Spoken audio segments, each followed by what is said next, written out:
Bem, feitas as recomendações, nós lembramos que o nosso encontro tem sempre a finalidade de nos iluminar no pensamento a respeito dessas rotinas que nós já dissemos aqui um pouco antes, que acabam gerando desajustes.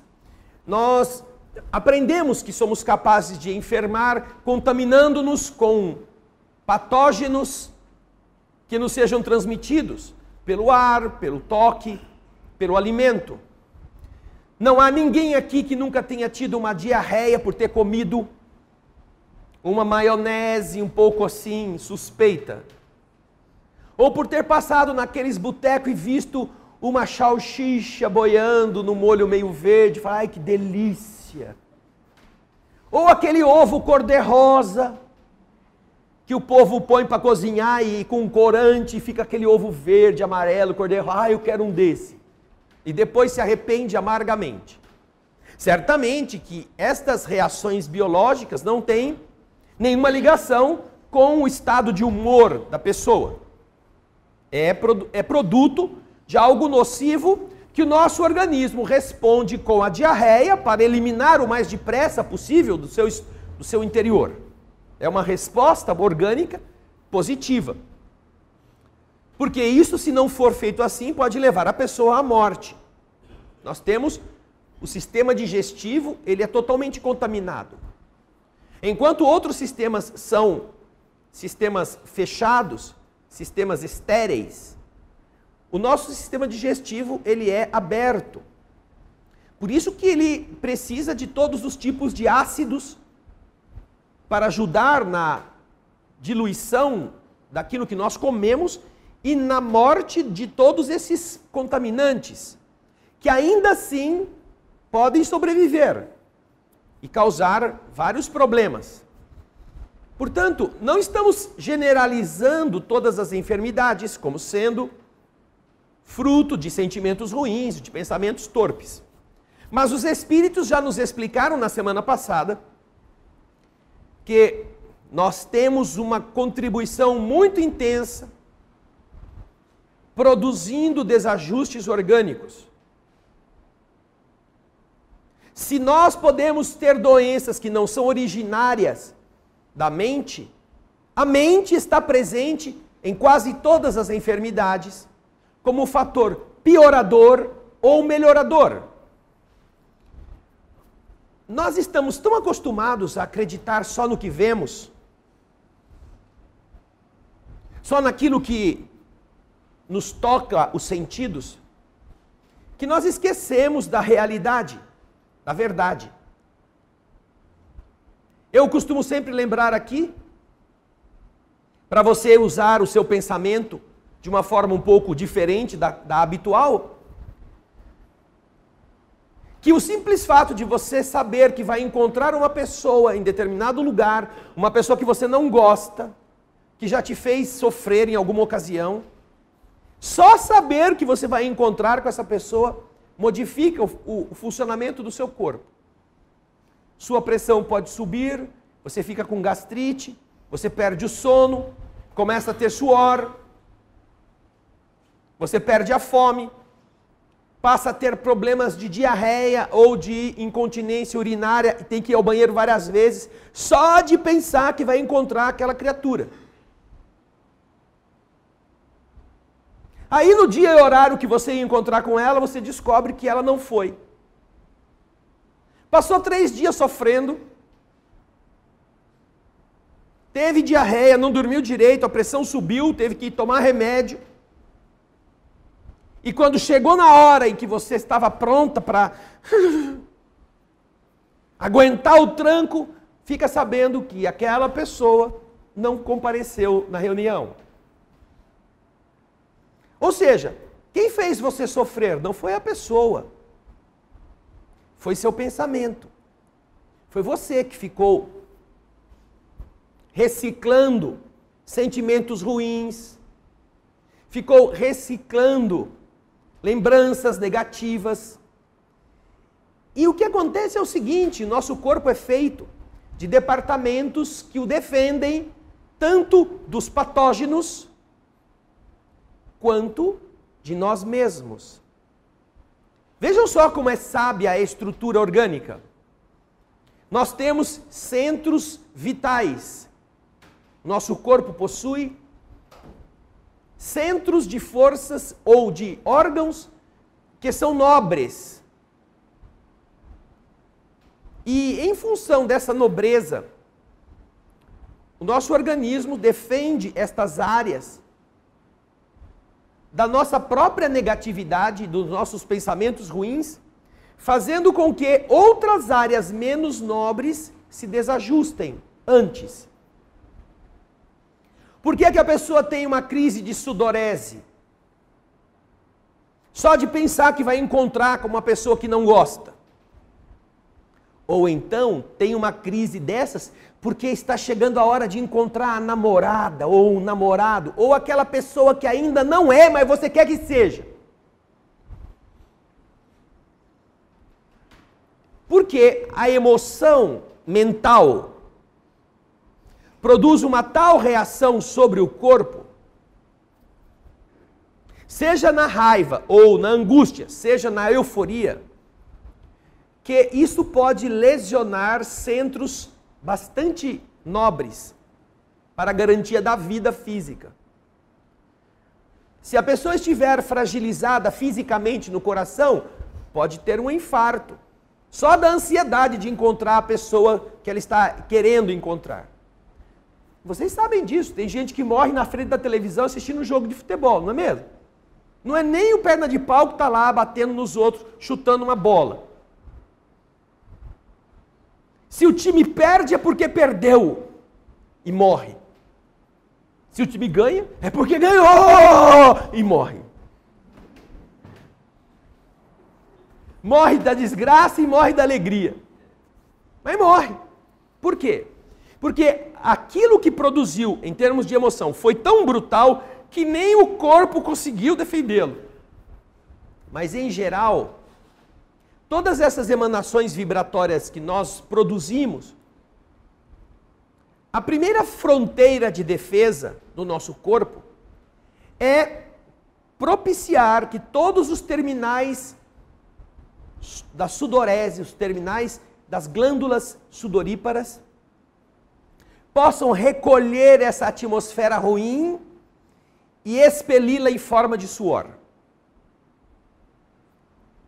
Então, uma pessoa que está nervosa, está agitada, ela pode produzir uma tal descarga negativa, não só de hormônios, mas de vibrações, de pensamentos, que se as glândulas sudoríparas não aliviassem este processo, ela poderia ter um AVC,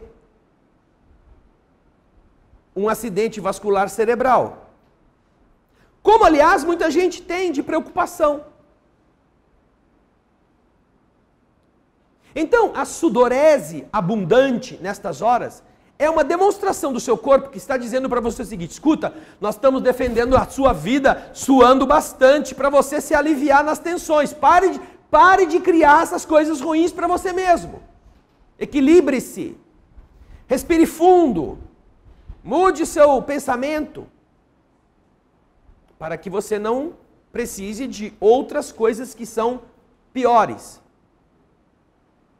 Mas, se porventura o padrão de sudorese não for suficiente, um outro recurso que o nosso organismo utiliza para aliviar essas tensões, dependendo da área em que ela está localizada, é fazer incidir esses padrões vibratórios negativos que nós criamos, nós produzimos, recolhidos pelos terminais da sensibilidade dos nossos pelos, e concentrando através desta assimilação na área do plexo solar, que é uma área menos nobre do que o do plexo cardíaco, do plexo cerebral, mental. Este impacto ruim é destinado para que ele seja exteriorizado de nós através de alguma coisa ligada à área gástrica. Então vomitamos. E sem ter comido a salsicha podre ou o ovinho cor-de-rosa, nós temos uma diarreia que é produzida para expelir aquele bolo escuro de vibrações que nós acumulamos e que, se não fosse expelido por ali e ficasse no coração, por exemplo, produziria um risco muito maior de desajustar um órgão precioso para o funcionamento da vida. Você não perderá mais do que algumas horas ou talvez um dia por ter uma diarreia. Mas se você tiver uma ameaça de infarto, você vai ter que ser entubado, vai ter que ir para o hospital, vai ter que ficar lá 15 dias e talvez tenha que fazer uma cirurgia cardíaca. O que será que é melhor para a proteção do seu organismo? Que você tenha um surto de vômito, de náusea, que tenha uma crise de urese. Algumas pessoas ficam sem o controle da urina, tem que fazer xixi toda hora. Porque os rins são estimulados a funcionar muito. Aquilo que nós colocamos de toxinas vibratórias no nosso sangue contaminam tão profundamente que o corpo acelera o processo de filtragem para que através dos cálices renais aquilo que foi sendo filtrado possa ser também a energia ruim. E então a sua bexiga vai sendo recheada não apenas de urina, mas também desses miasmas, para que eles não sobrecarreguem os centros vitais mais importantes. Estamos falando de procedimentos biológicos de defesa contra nós mesmos, ou a benefício de nós próprios, por malefícios que nós estamos gerando pelo poder mental. Não estamos aqui falando de entidade obsessora, não estamos falando aqui de karma de outra vida, estamos falando apenas da nossa ação deliberada em desajustar-nos. Quando nós achamos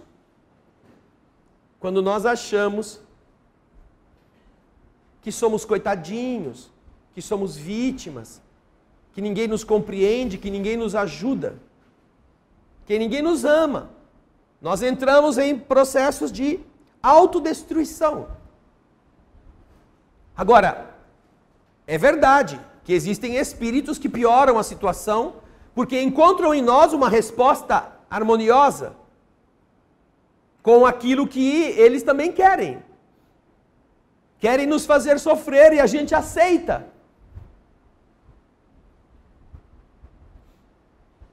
Mas encontramos também espíritos amigos que querem nos reerguer.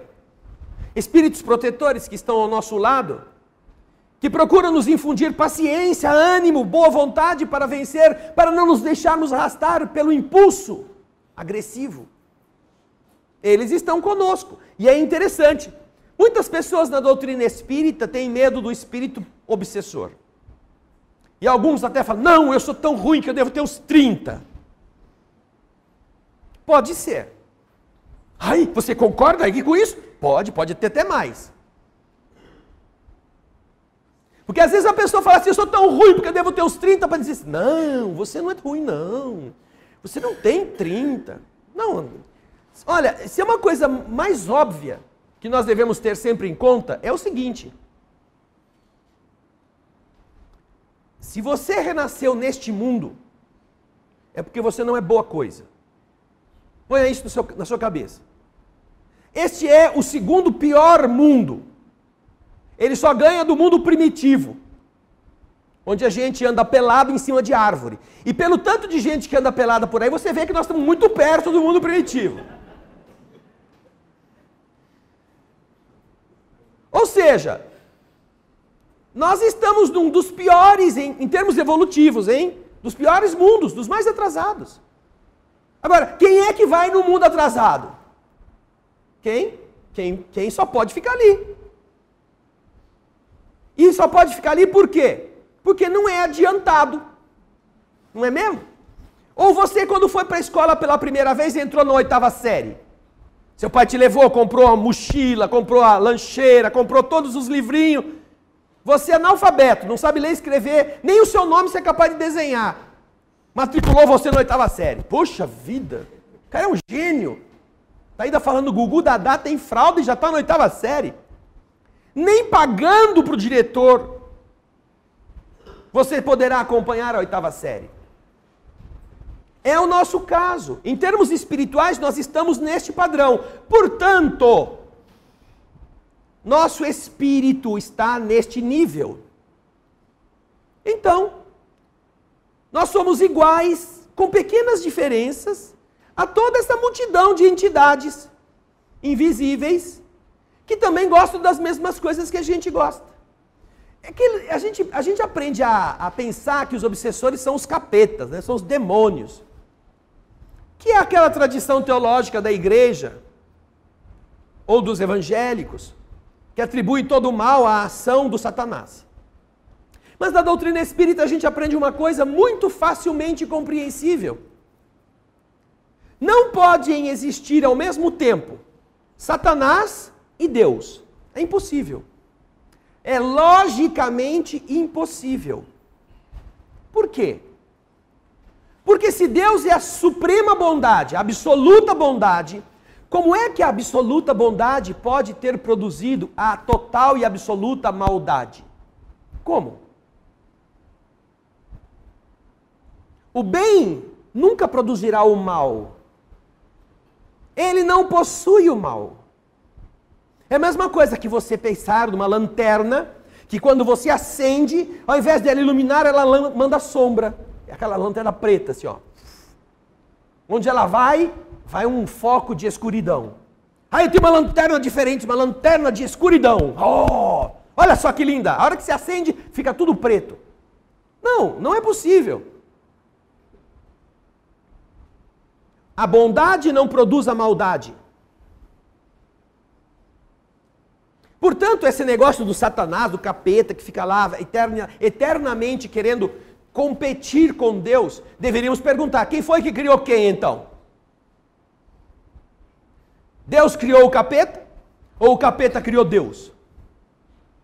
Porque se nós atribuirmos ao Satanás a mesma deidade, a mesma importância em termos de força, quem foi que criou ele então? Ou, não, os dois são iguais. Então quem foi que criou os dois? Vamos voltar até aquela história do ovo e da galinha, né? Quem nasceu primeiro? Portanto, na doutrina espírita, nós aprendemos que todas as manifestações negativas não são criatura de Deus. São escolhas dos filhos que caminharam por um caminho que quiseram e estão colhendo os frutos de suas escolhas erradas. Mas que, uma vez entendendo estas condições, voltarão, quando quiserem, ao caminho correto. É o mesmo que um presídio cheio de bandidos, em que você pensa assim, lá está o Satanás tomando conta da família dele. Não! São seres equivocados que quiseram viver da sua maneira e que a sociedade os apreendeu para que eles não produzissem malefícios, mas até mesmo na teoria do sistema penitenciário humano, ainda existe a preocupação com a reabilitação do preso, não com a sua eternização como bandido. Se nós que somos maus e atrasados já nos preocupamos em tornar melhores os que delinquiram, por que a gente acha que Deus não faz nada? E deixa que o capeta faça o que queira. Na doutrina espírita, a bondade está tomando conta de todas as coisas, dando aos filhos de Deus a liberdade para que eles aprendam, pelo acerto ou pelo erro, qual caminho querem seguir. Ah, mas onde está Deus? Onde está Deus que deixa essas coisas ruins acontecerem? Deus está administrando, deixando cada um aprender por si.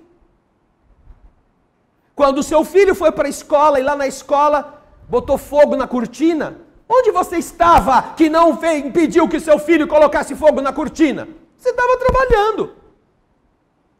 Você é mãe ou é pai dele. Você não pode ficar 24 horas tomando conta, você o ensina. Meu filho, respeite, obedeça, não faça traquinagem, você vai ser responsável por isso. Mas ele pode fazer o que ele quiser estando longe de você.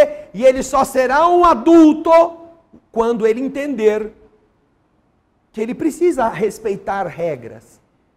Não porque você está perto, não porque tem a professora, mas porque tem ele próprio, tomando conta de si. Essa é a finalidade da divindade. Fazer com que os seus filhos cresçam, estabelecendo regras simples e aplicáveis a todas as pessoas, de todas as religiões. Para que, se você se conduz adequadamente, você terá as consequências positivas. Mas se você se conduzir inadequadamente, você tem liberdade para fazer isso, mas vai responder por aquilo que fizer. E quando você estiver respondendo por aquilo que você tenha feito, não é Deus o culpado. É você. A regra era aquela. Então, qual é a regra que nós estamos comentando aqui hoje? A regra é que nós disciplinemos nosso pensamento. Se você pensar luminosamente, você terá luz em você, mesmo que tenha um corpo doente. Mas se o seu pensamento for negativo, você estará emitindo sombras que serão recolhidas e identificadas por todas as entidades sombrias que também estão ao nosso lado. E aí vem a questão dos obsessores. Não é que Deus não faz nada para nos proteger contra eles. Não, é que você não faz nada. Nós não fazemos. Nós poderíamos ter outra atitude, outro comportamento. Mas não queremos. Não estamos afim. Queremos pôr fogo na cortina. Quando uma pessoa não toma banho, depois de alguns dias, um monte de mosquito começa a dar em volta dela. O que Deus está fazendo que não está espantando os mosquitos? Não, Deus não tem a função de espantar mosquito. Você que tem o dever de tomar banho. Tome banho, mude a sua higiene e você verá que o mosquito não vai te achar. Você está em uma situação de tristeza, abatimento, com problemas, mude-se, higienize-se. E então não haverá sintonia com entidades que gostam do nosso mau cheiro espiritual, mental. Nós temos no livro dos Espíritos uma questão que sempre recordamos aqui, para que vocês entendam esse mecanismo. A questão é a 467 e 69. Vejam só, falando desse tema. O homem pode se libertar da influência dos espíritos que solicitam o mal, que solicitam ao mal, que impulsionam-no ao mal? O homem pode se libertar dessa influência? Se nós não pudéssemos nos libertar dela, não poderíamos ser culpados por isso. Se alguma coisa nos impusesse uma vontade e nós não pudéssemos fazer nada, que culpa teríamos? Eu estou fazendo isso porque eu não posso resistir. Me mandaram fazer, eu não tenho como impedir isso. Não. Pergunta Kardec aos espíritos se o homem pode se libertar da influência dos espíritos que nos solicitam ao mal. E olha o que os espíritos responderam. Sim, o homem pode. Porque ele não se liga senão aos espíritos que o solicitam por seus desejos e os atraem, ou os atraem por seus pensamentos. É o encarnado que com os seus desejos e com os seus pensamentos solicitam ou atraem a presença de entidades semelhantes ao que ele é. Não é obra de Deus ir lá ficar tomando conta da sua casa para ver quem que vai entrar. Não, aqui você não pode entrar. Meu filhinho de estimação está lá descansando. E Deus é um flanelinha tomando conta da porta da sua casa para que você não seja atrapalhado por alguém que está te encontrando pelo cheiro, pelo faro, atraído por nós. Essa questão 467 já nos dá uma boa ideia de como nós somos o para-raio da luz ou da escuridão, por sermos de metal. Se nós mudarmos a nossa disposição, nós estaremos imunes a esse tipo de atração. Agora, um pouco mais adiante, na questão seguinte, 468, ele pergunta: os espíritos cuja influência nós repelimos pela vontade, eles desistem das suas tentativas? Esses espíritos. Você tem a ideia de fazer mal para alguém. Eu sei que vocês aqui não têm hábitos de fazer fofoca, mas tem um monte de gente por aí lá fora que tem. E então você começa, não, eu não vou mais fazer fofoca. Não vou, é feio fazer fofoca, eu fico falando sem saber, depois dá umas confusões, é feio. E aí você começa o quê? Você começa a se controlar. A sua língua não está mais a serviço de vergastar a reputação alheia. Quando você, então, repele a influência daqueles que falam, ai, vai uma fofoquinha só. Aqueles que estavam acostumados a usar a nossa língua para criar toda essa volúpia. E agora você se tornou um túmbalo. Sabe um túmbalo? Minha boca é um túmbalo. Não falo nada mais de ninguém. E aquele que estava do lado de lá estimulando você a falar, ele vai ficar com urticária, não é? Ele está louquinho, porque é um outro fofoqueiro. É um outro espírito que gosta de criar confusão usando a nossa atitude irrefletida. E uma vez que você não fale mais, o que acontece com ele? Kardec quer saber. 468. Os espíritos cuja influência é repelida pela nossa vontade, eles renunciam às suas tentativas? E aí está a situação do fofoqueiro, aí está a situação do guloso, aí está a situação do bebum, aí está a situação do que fuma, aí está a situação do viciado em sexo. Quanto mais nós temos uma fragilidade, mais nós vamos atraindo espíritos que gostam da mesma coisa, para usufruir conosco, ou para nos empurrar ladeira abaixo e a fim de que a gente possa sofrer mais depressa. Porque eles não gostam da gente. Mas eles sabem que a gente gosta daquilo e então estimulam e a gente, é isso mesmo, vou fazer de novo, vou fazer de novo, vou fazer de novo. Quando você acorda, está podre. As portas da desencarnação. Esses espíritos, se porventura peguem alguém que diga, não, eu não vou mais comer tudo que eu tenho vontade. Eu vou começar a me controlar. Eu não vou mais tomar bebida alcoólica, eu não vou mais fumar, eu vou me abster agora, vou lutar. Eles fazem o quê? Eles renunciam às suas investidas? Os espíritos respondem. O que é que você gostaria que eles fizessem? Quando não há nada a fazer, eles cedem o lugar. Entretanto, aguardam um momento favorável como o gato que espreita o rato. Eles não têm como impor a você, a todos nós, que abramos a garrafa e bebamos o conteúdo. Eles ficam nervosos, porque eles queriam tomar o trago deles usando a nossa boca. Mas você disse, eu não bebo. Ai, bandido, sem vergonha, você tem que beber que eu estou com sede. Não bebo, não faço, tá bom. Eles não têm como te obrigar. Eles cedem o lugar, pode até ser que saiam por aí procurando alguém. Mas de vez em quando eles dão uma voltinha ali para ver como é que você está. Ou até eles falam assim, tudo bem, daqui uns 5 dias eu volto. Hoje você está firmão, né? Mas a hora que você começar a ter sede, eu venho aqui uma cervejinha geladinha. Tá calor. Plip, plip, plip. Você fala assim, nossa, tá um calorão, né? Puxa vida, uma cervejinha até que ia bem. E ele está ali, esperando você escorregar na casca de banana. É o que os espíritos estão dizendo. Então, esta é uma coisa que a gente precisa estar atento. Ai, faz 3 dias que eu já não bebo mais. Pinga, cerveja, bebida alcoólica, por exemplo. 3 dias? Poxa. Ah, já estou até bom, vou comemorar, vamos tomar uma.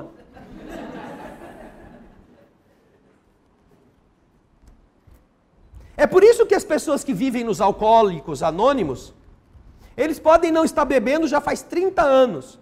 Mas todas as vezes que eles vão dar o testemunho, eles dizem assim no começo: faz 24 horas que eu não ponho nada de álcool na minha boca. Eles não dizem, faz 30 anos que eu já não bebo mais. Porque eles sabem que quando ele assumir que já faz todo esse tempo, eles estão dizendo para ele e para aqueles que estão esperando: ah, eu sou um vencedor, vamos comemorar? Ou vamos bebemorar? Eu já fiquei 30 anos sem beber mesmo, qual é o mal de eu tomar um traguinho? E 30 anos depois ele volta a ser bêbado. Porque ele possui essa fragilidade no seu espírito. A sua mente está vincada naquela área negativa. Então, é aquela situação de você começar o regime na segunda-feira. Tem um monte de gente que quer emagrecer. Ei, vou fazer o regime. Ah, é na sexta. Você vai emagrecer, na segunda começa. Então você estava pesando 80 na sexta-feira. Aí sábado você fala assim, vamos no restaurante, porque na segunda eu não vou comer nada mesmo, terça eu não vou comer nada mesmo, eu estou querendo comer aquela leitoa que faz tempo que eu estou com vontade. Então no sábado enche o pandu de leitoa, domingo é feijoada. Segunda-feira, que vai começar o regime, você está pesando 82. Você engordou 2 quilos só de começar o regime, imagina. Por isso que nunca dá certo de você fazer o regime com data marcada, porque depois de você ter ficado segunda, terça e quarta sem comer nada, você sobe na balança, porque o cara que faz regime, a cada meia hora sobe na balança. Né? Ele faz xixi e sobe na balança para ver quanto ele emagreceu. Já perdi 200 gramas. Não, você só jogou fora a sua urina. Você ainda está gordo. Mas aí na quinta-feira ele começou o regime, na segunda pesando 82 e pesava 80 na sexta. Na quinta ele sobe na balança, está pesando 81,5.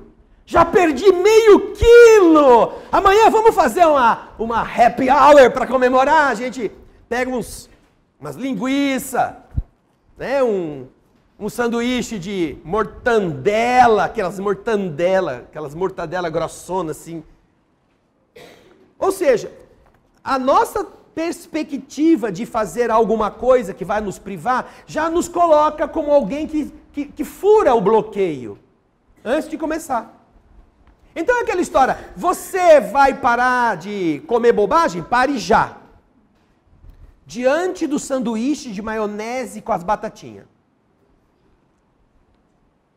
É aí que você vê se você quer. Mas eu vou comer esse último. A gente sempre fala assim, é o último. É o último. Traz mais maionese e mais batatinha, porque é o último. Aí engorda tudo de novo. Renuncie, determine-se a fazer isso. Aquelas pessoas, eu já contei aqui várias vezes, a pessoa sai da sala de passagem, eu queria tanto parar de fumar. Você queria? Então não quer mais, né? O que eu posso fazer? Você queria? Não, eu quero! Você quer mesmo? Ainda está persistindo? Claro, então me dá um maço aqui. Assim? Sem preparação? Sem aviso? Me dá um maço aqui e vai... Cadê a sua bolsa? Tá aí no banco. Pode pegar que eu sei que tem uns 2 maços escondidos na bolsa. Aí ela me dá o maço e eu aperto o maço assim na frente da cara dela. Ela quase tem um infarto. Meu Deus do céu, mas é tão assim violento esse centro espírita. Não é isso. Se você quer, eu acredito que você queira. E eu sou seu amigo. Eu vou te ajudar. Esse aqui você não fuma mais. Agora, se você realmente quer, quando você chegar na sua casa, abre o freezer, desencava o cachorro da toca dele, porque tem um outro maço escondido lá, dentro do freezer, vai tirar, que nem osso de cachorro, né? O fumante, ele esconde maços assim em todos os lugares possíveis da casa, porque o sofrimento do viciado é não ficar sem a possibilidade do vício. Se um sábado à noite, domingo à noite, ele não tem... Eu conheço pessoas que tinham tanto vício, que eles tinham pacotes de cigarro. Quando eles abriam o último pacote, que tem 20 maços, se ele não comprasse um novo pacote, ele não dormia. Porque achava que podia acontecer de ele fumar 20 maços de domingo à noite para segunda cedo e ele não ter mais cigarro. Ia comprar mais um pacote. Estava de pijama, punha a roupa, pegava o carro e ia lá no boteco comprar mais. Ou seja, essa pessoa nunca quer. Então, vai lá na sua casa, cata tudo que está escondido, joga no lixo. E ó, não é no lixo da cozinha, porque depois que você jogou no lixo, você fala assim, ai, mas eu vou guardar só umzinho de lembrança. Não, joga no vaso sanitário e dá descarga. Para que nem você mergulhando no esgoto, você consiga encontrar resíduo. Essa é a vontade que quer, é a vontade mental. E é esta vontade que os espíritos estão dizendo. Aqueles que antes estavam querendo se aproveitar com você das coisas que você fazia, uma vez que você não faz mais, eles vão procurar outra freguesia. Mas de vez em quando eles dão uma passadinha para ver se você saiu da toca de novo. E agora vem a questão interessante que vale a pena nós todos meditarmos, que é a 469. Falamos da 467, 468 e agora a 469. Kardec pergunta, por que maneiras nós podemos neutralizar a influência dos maus espíritos? Ou seja, existem maus espíritos? Existem, como existem más pessoas. O que é uma pessoa má depois que o corpo morre? O que ela é? É uma santa no plano espiritual? Não. O que morreu foi o corpo. O corpo não é nem bom nem ruim, o corpo é neutro, é um corpo de carne. Ou seja, o que sobrevive ao corpo é o espírito. O espírito sim era maldoso, mesquinho, egoísta, agressivo, violento. Então o que acontece quando uma pessoa perde a vida física? Ela continua a ser quem ela era. Com as mesmas virtudes e com os mesmos defeitos. Ela não vira santa. Aí a gente vai nos velórios e fala, ai, o céu ganhou mais um anjinho.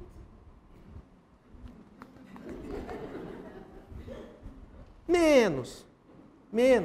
Olha, morreu feito um passarinho, olha que cara de santa. Ai, lá no céu os espíritos devem estar fazendo festa com a chegada dele. Deve ser um rap. Aquelas festas da pesada mesmo nas comunidades. Sabe, aquela coisa de a dança da garrafa, a boquinha da garrafa, né? Será que essa pessoa, só porque morreu agora, e agora é uma pessoa tão maravilhosa, podia ter sido para você uma pessoa maravilhosa, porque te ajudava, porque bebia com você, ia para as farras com você, mas espiritualmente falando, quem é que sabe quem é alguém? Ninguém, a não ser Deus e a própria pessoa. Só os dois é que sabem. Então, do lado de lá, o que nós vamos encontrar? Nós vamos encontrar espíritos que não têm o corpo físico, com os mesmos defeitos dos que tinham aqui, enquanto estavam vivos. Ninguém vai ser demônio porque morreu, nem santo. Então, o que acontece? Essas influências, elas são comuns no nosso mundo. Porque o nosso mundo é o pré-primário, é o primeiro ano da escola, tem um monte de ignorante nele. Ou seja, todos os que estamos aqui, estamos porque estamos precisando amadurecer. E esse amadurecimento nos faz errar bastante, até conquistá-lo. Agora, então, a pergunta de Kardec é, como nós neutralizamos? Não é como nós não temos a influência. Nós temos a influência sempre. Os espíritos explicam. Vocês sabem qual é a população da Terra hoje, mais ou menos, não sabem? Quanto que tem mais ou menos de gente aqui na Terra? Mais ou menos 7 bilhões e 500 milhões. Mais ou menos, hoje. Vivinhos, andando, comendo, estudando. Em todos os países deste planeta. Agora, vocês sabem quantos espíritos do lado de lá da vida estão orbitando esses 7 bilhões? Mais ou menos 3 por cada. 3 por cada. Você tem mais ou menos 24 bilhões de espíritos em processo de amadurecimento como o nosso, gostando da pinga, gostando das pernas da vizinha, gostando de tomar o dinheiro dos outros, gostando de fazer fofoca, gostando das mesmas coisas que a gente gosta. Então, só por um raciocínio aritmético, se nós considerarmos somente a aritmética, dá mais ou menos para cada um 3 ou 4. Agora, tem os gulosos que ficam com 8, 9, 10, tem gente que gosta de ser grande até nisso. E então não se policia, não tem vontade de ser melhor. Mas existem alguns que podem melhorar-se de tal forma que neutralizam a presença dessas entidades. Então o que Kardec está querendo saber é como que nós neutralizamos. Eles estão em toda parte, eles estão aqui, eles estão em nossa casa, eles estão no nosso local de trabalho. Mas como que a gente não sofre essa influência ou não aceita a influência que eles nos transmitem ou querem nos transmitir? Kardec perguntou e os espíritos vão responder. Prestem atenção na resposta.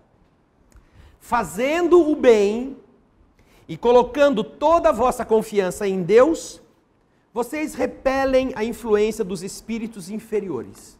Repelem. Ela existe, mas você não aceita. Ele quer que você fale mal da sua vizinha. Eles não gostam da vizinha, porque a vizinha tem alguma coisa que eles também têm raiva. E como é que eles podem prejudicar a vizinha? Eles vão atrás daqueles que não gostam da vizinha e então começam a pôr na sua cabeça, fala mal dessa velha, fala mal dessa desgraçada, fala mal dessa pessoa implicante, vamos acabar com a vida dela, porque ela é uma encruada, é uma pessoa que ninguém aguenta. E aí você sente aquilo e você fala assim, não, santa vizinha essa minha, eu gosto muito dela. Ela tem os defeitos, mas eu também tenho. Então o que acontece? Quando você usa o bem, você repele a influência de espíritos negativos, que querem fazer você entrar no esquema, seja para te prejudicar, seja para prejudicar algum outro. E com isto, vocês destroem, diz aqui, o livro dos Espíritos, vocês destroem o império que estes espíritos querem tomar sobre cada um, o domínio. Porque quanto mais a gente cede, mais há uma integração de duas vontades no mesmo objetivo. Esse é o motivo pelo qual algumas pessoas que têm algum tipo de vício, que não resistem, que não se opõem, sempre têm mais dificuldade de vencê-lo. Porque além de combater a sua própria vontade, ele tem que combater a vontade de quem está com ele, como sócio. Por isso é o império, vamos dizer assim, que nós aceitamos e participamos dele, que nós conseguimos romper.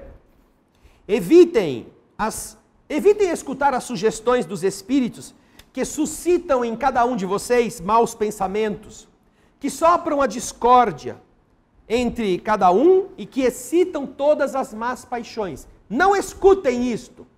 Repilam, não importa se a ideia é sua ou se é de alguma entidade, ela passa pela sua mente. Diga, não, isso não é correto, isso eu não faço, isso eu não concordo. Repila isto. E com isto, você está rompendo este processo de influenciação. Desconfiem, sobretudo, daqueles que exaltam o seu orgulho. Nossa, você é uma pessoa muito inteligente. Não conheço ninguém mais inteligente que você. Ai, você é tão linda. Você é tão bonitão. Nossa, ninguém é mais do que você. Aí você faz, não, nem tanto assim, não. Tem, ai, mas obrigado, viu? Lá no fundo, algo tocou, né? O ponto da vaidade, o ponto do orgulho. Ai, essa pessoa me admira, ela gosta de mim. Ao ponto de que alguém que te critica é tua inimiga. Ai, eu sabia que só podia ser a fulana, ela não gosta não vai com a minha cara, ela não gosta de mim. Por isso que ela fala assim, não é porque você tem defeito, né? Você é pura, perfeita. A outra que é uma desgraça. Ou não, ou todo mundo tem defeito. Então os espíritos estão dizendo, prestem muita atenção naqueles que exaltam o vosso orgulho. Desconfiai deles, porque eles tomam vocês pela vossa fraqueza. Aí está o ponto fraco. Nós queremos ser exaltados. Nós queremos que as pessoas nos admirem. Nós precisamos palitar o dente, tirar uma foto, um selfie, mandar no Facebook para o povo gostar. Olha eu palitando o dente. E ver quantas pessoas curtiram. a nossa palitada. E se não tem muita curtida, a gente deprime. Ai, essa gente é tudo falsa. Eu já curti a foto de tanta gente, ninguém está me correspondendo a essa amizade que diz que tem. Por quê? Porque nós queremos nos exaltar. É por isso que inventaram esse sistema. Este sistema que nós temos como uma tecnologia muito preciosa, muito importante, muito útil, na verdade, é também o divã do psicanalista do pobre, que quer ser importante de alguma forma, então fica botando as suas grandezas, que às vezes não são verdades, para que os outros vejam como ela é importante. As pessoas que vivem disso, que não podem passar meia hora sem olhar mensagens do seu celular, do seu WhatsApp, do seu Facebook, elas têm um problema psicológico, que deveria estar sob tratamento. Porque elas não se conhecem. Elas dependem da adulação de outros, a respeito de quem ela é, ou do que ela falou, ou do que ela escreveu. E uma pessoa que dependa da posição dos outros a seu próprio respeito, não sabe quem é, não tem equilíbrio. E não gosta de ter equilíbrio, não gosta de entender isto. Eu vou dizer assim, ai, mas o cara é muito exagerado, e eu não sou assim. É sim. Quanto mais você achar que isso é ruim de ouvir, mais enraizado está em você essa dependência. Repito, como tecnologia é excelente para fazer o bem, para ajudar as pessoas, para dar ânimo, mas boa parte está se distraindo com isso, achando-se mais do que é de verdade, esperando que os outros aplaudam. E ao invés de se tornar uma pessoa positiva, uma pessoa que é capaz de enfrentar os problemas, fica dependendo das opiniões para se sentir acolhido ou não acolhido naquilo que está fazendo. Perde a capacidade de discernir se é correto ou se não é. Se alguém critica um pouquinho, então eu não devia ter feito isso, né? Eu vou corrigir. Se alguém elogia, não é capaz de analisar se realmente fez o que devia, porque os outros bateram palma. Será que é esse o critério? Então essas pessoas, elas estão sempre criando obstáculos para si mesmas, agarradas umas às outras. Por isso é que é importante que nós desconfiemos, continuam dizendo os espíritos aqui, destes que nos exaltam o orgulho, a vaidade, porque sabem que nós caímos por esse caminho. Esse é o motivo que levou Jesus a dizer, termina a resposta, na oração dominical, Senhor, não nos deixeis sucumbir à tentação, mas livrai-nos do mal. Nós somos criaturas frágeis e tentáveis. O grande problema é que a gente acha que é invulnerável, que a gente nunca vai ceder, que nós somos capazes de ter sempre uma postura alerta. Às vezes a gente fala para uma pessoa assim, mas você não acha que você está um pouco exagerado nessas coisas, seja a bebida, seja a comida ou o cigarro? Não, a hora que eu quiser eu paro. A pessoa fala assim, não tem problema, a hora que eu quiser eu paro. Aí quando é que você vai querer? Não sei. Quem sabe um dia eu vou querer, eu só não sei quando eu vou querer, mas a hora que eu quiser eu paro. Ela diz isso porque ela está dizendo, eu sou poderoso o suficiente comigo mesmo para dizer pare e paro. Mas nunca fez isso. Na verdade, além de ser frágil, ainda é arrogante o suficiente para se achar invulnerável. Você é pessoa caridosa? A sua mente está entendendo o que é isso? Não, eu sou. Se alguém chamar você de egoísta, de uma pessoa cheia de defeitos, você se ofende. Você é tão boa que se alguém falar uma mentira a seu respeito, é capaz de dar um soco na cara dela. De tão bonzinho que a gente é. Nós não toleramos que alguém fale mal de nós, que nos ataque a reputação. Por que motivo? Porque a gente é tão bom, como é que alguém pode falar uma mentira dessa? Vou processar o cara. Essa é a sua bondade? Uma bondade que não respeita, que não aceita que alguém discorde de você, não é bondade. Você é um ditador. Você quer que todo mundo acredite que você é uma coisa que nem você tem certeza. Ah, você é caridoso, eu sou generoso, eu faço tanto bem para os outros. Então, chega em casa, pega a sua roupa melhor, aquela nova que está no cabide e dá para os pobres. Vê se você é capaz. Hoje, sabe o seu melhor sapato, o seu tênis mais bonito, que você ainda nem quase usou muito, pega ele, embrulha, procura um pedinte na rua e doe o tênis.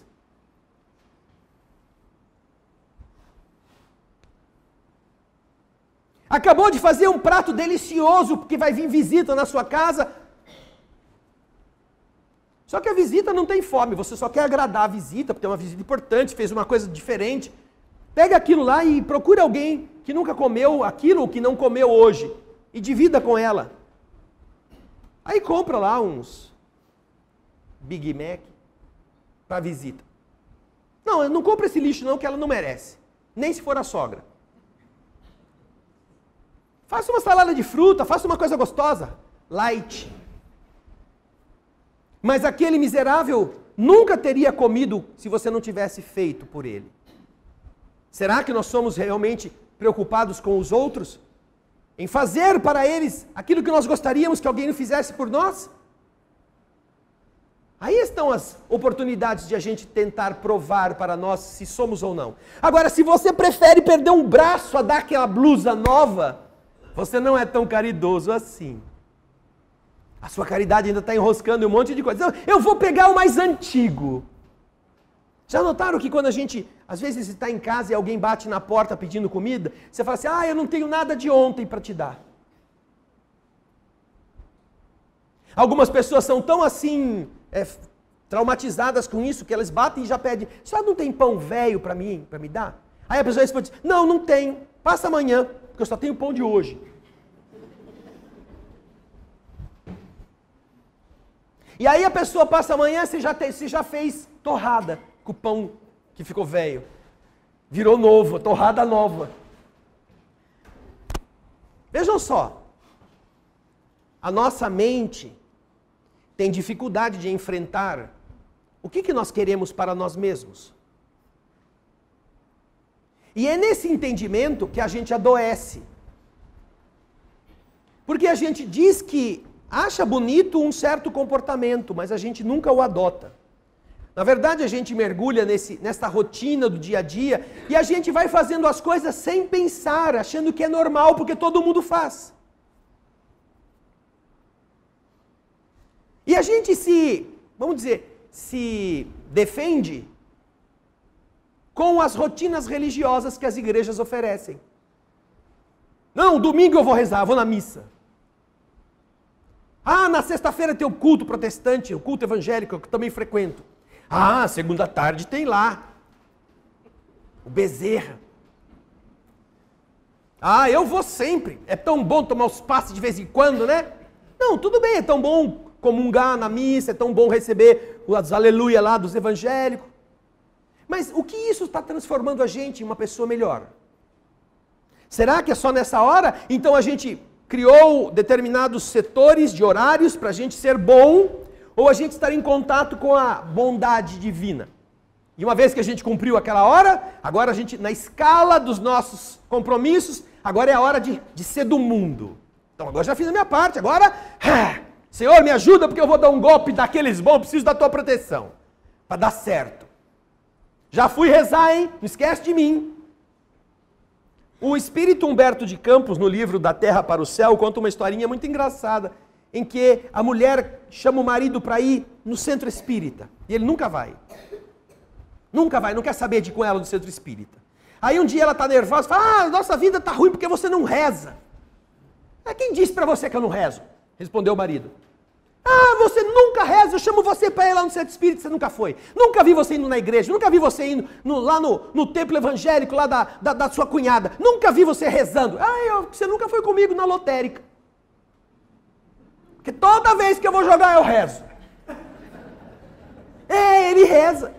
Se na lotérica alguém pusesse um púlpito com a imagem de Nossa Senhora, São Jorge Guerreiro, Dr. Bezerra de Menezes e alguns outros símbolos religiosos, nossa, ia estar cheio de gente ajoelhada.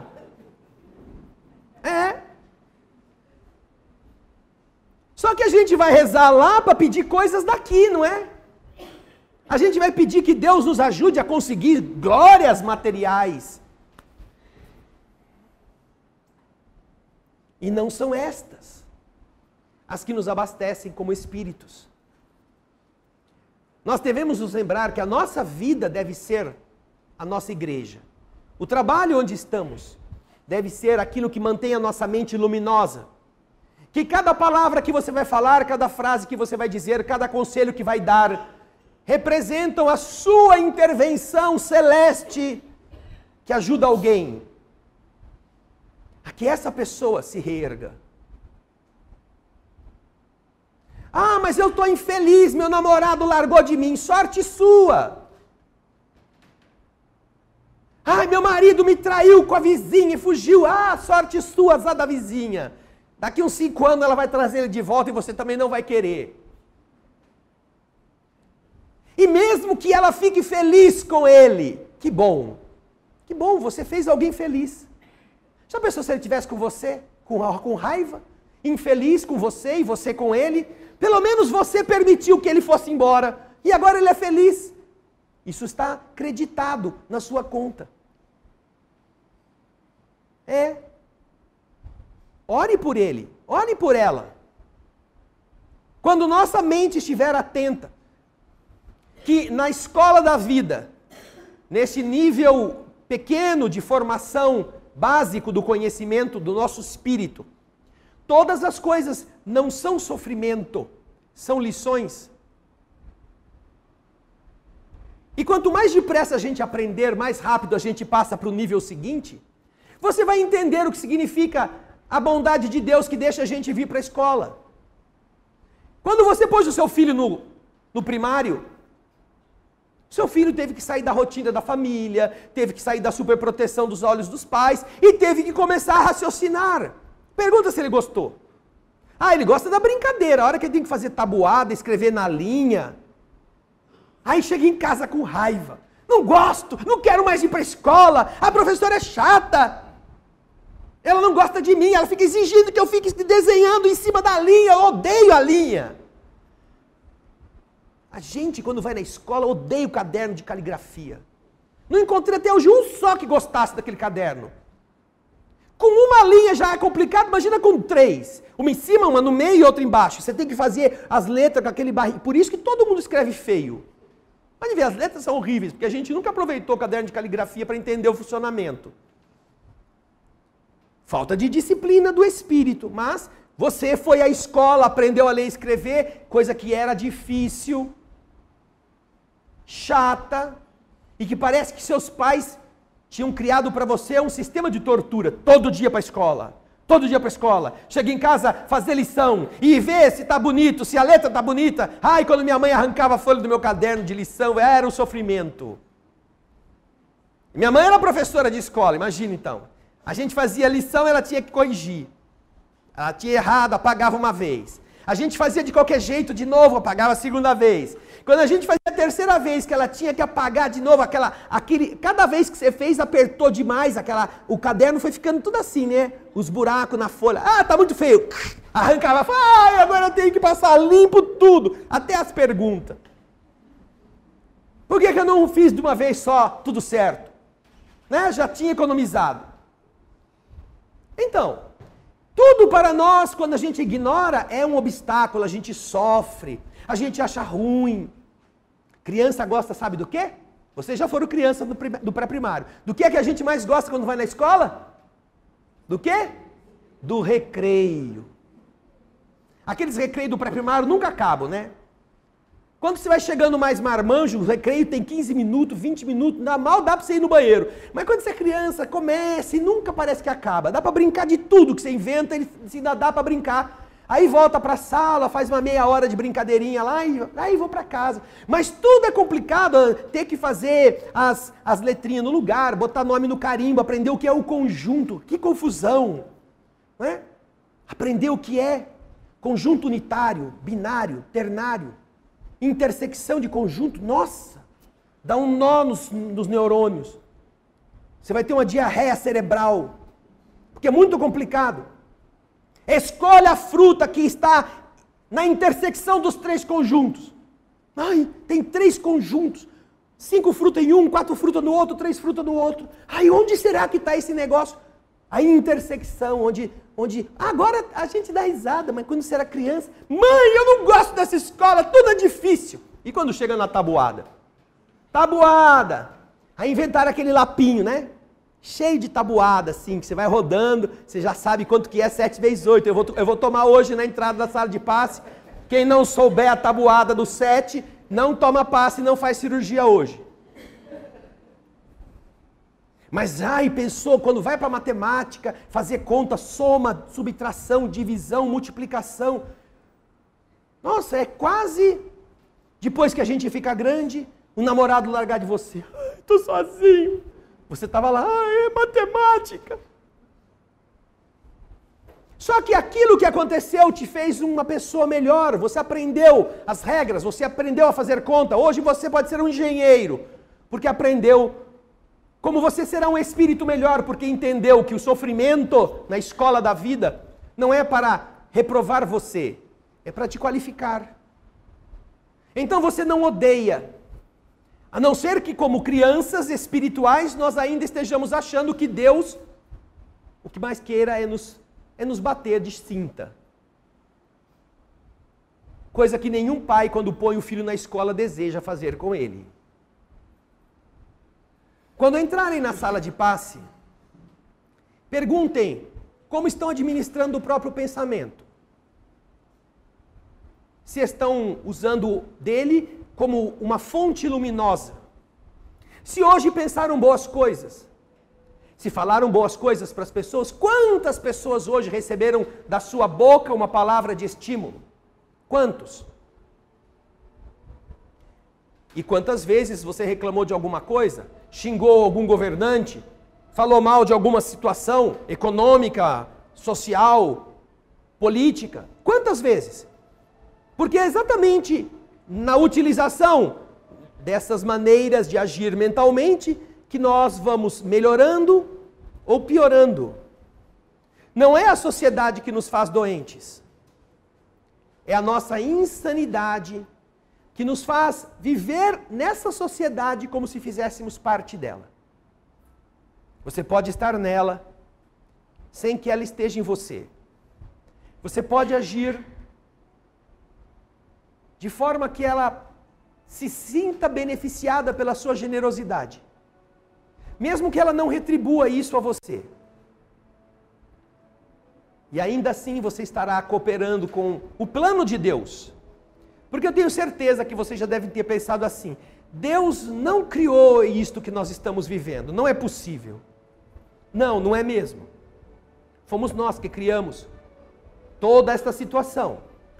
E é a cada um de nós que compete trabalhar no bem para consertar. E ao fazermos isso, nós nos consertamos.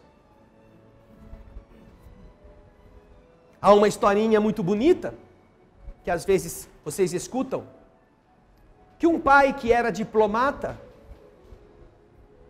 e tinha um filho muito ativo, estava em uma reunião e a criança entra correndo, abre a porta do salão onde o pai está reunido com outros diplomatas. Papai, vem brincar comigo, vem brincar comigo.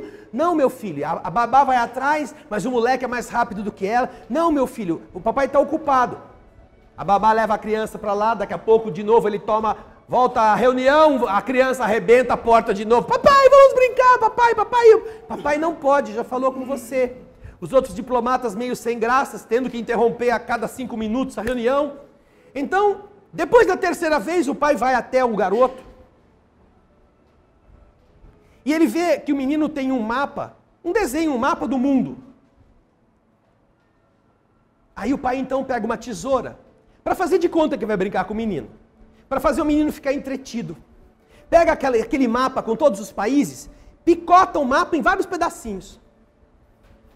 e fala para ele: agora então, meu filho, eu vou brincar com você, mas primeiro você tem que montar esse mapa de novo. Um tipo de quebra-cabeça. A babá sorriu aliviada. O homem voltou para a sala de reunião, fechou a porta e falou: bom, meus amigos, agora a gente pode terminar a nossa reunião, que vai demorar para o menino voltar. E tá lá, vamos então falar. Daqui a pouco abre a porta: papai, já montei o mapa. Como é isso? Não faz nem 5 minutos que eu deixei você lá, pode vir ver, vem ver. Aí o pai chega lá, de verdade o mapa está inteirinho montado. Ele olha para a babá desconfiado, fala assim: eu não fiz nada, não tenho culpa nisso. Meu filho, como é que você conseguiu montar esse mapa tão depressa? Ah, foi fácil, papai. Como? Me explica. São 100 e não sei quantos países, um monte de fronteiras, vários oceanos. Não, papai, olha aqui. Ele pegou um pedacinho, virou assim, tinha um olho. Ah, na figura de trás do mapa tinha a cara do homem. Eu montei a cara do homem e já ficou pronto o mapa. Montei a cara do homem. Eu montei o homem e o mundo ficou montado. Quando a gente montar o homem que nós somos, o mundo está montado. Que nós tenhamos essa coragem. É isso que os Espíritos desejam nos ajudar a fazer. Vamos consertar o homem e todas as coisas vão para o seu lugar. Pensem nisso, agora que nós vamos começar o tratamento. Muita paz.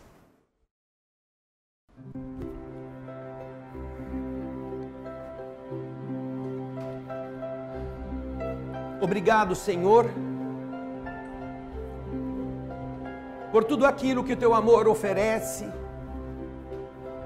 às buscas dos filhos de Deus,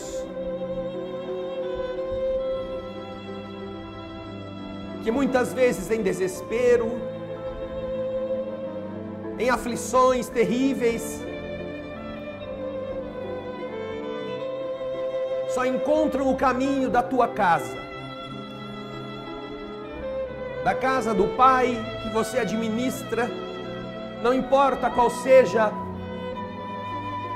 a denominação que possua. E então encontramos igrejas católicas repletas de angustiosas almas, encarnadas e desencarnadas.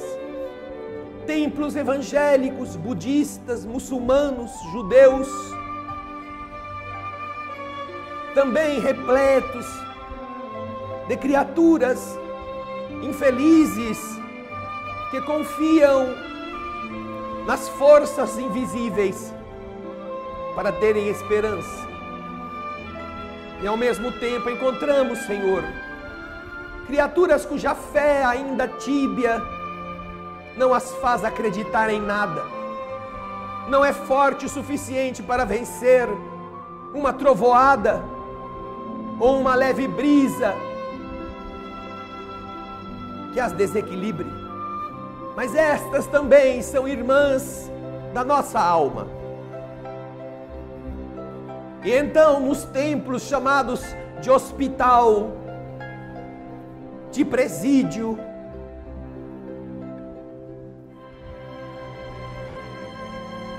nós encontramos tantas outras que se deixaram levar pelos arroubos dos excessos ou estão enfrentando resgates cruéis.